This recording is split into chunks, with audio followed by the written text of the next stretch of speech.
น้ำเงินครับโจ๊กสองครับ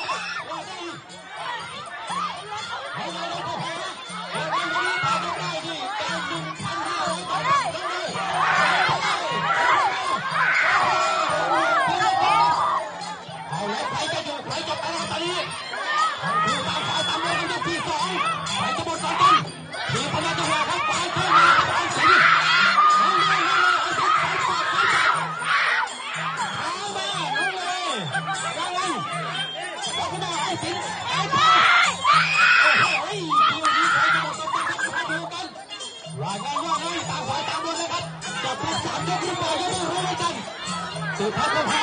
เอาเลยเอาไปติดใจเอาไปได้เอาสีไปจับเลยเอาไปได้เอาสีไปเอาขวาเอาเลยจะยิงเอาแพ้ไปกินกับตานี้น้องเลยเอาสีเรื่องเลยเอาใส่ใจหมดเอาเลยเอาไปเอาไปเอาเลยเอาไปเลยเอาสีไปใครเอาไปเลยเอาไปเลยเอาไปเลยยกต่อเลยครับต่อเลยตอนนี้หายไปอยู่ที่ยืนแล้วเอาไปตามหมดแล้ว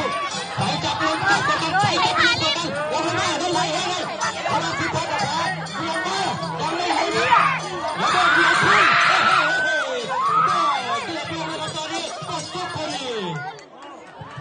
หมดทุกปีสองครับอันนั้นควรจะก่อนลงหน่อยนะอย่างนี้มันก็มาแพ้แยกออก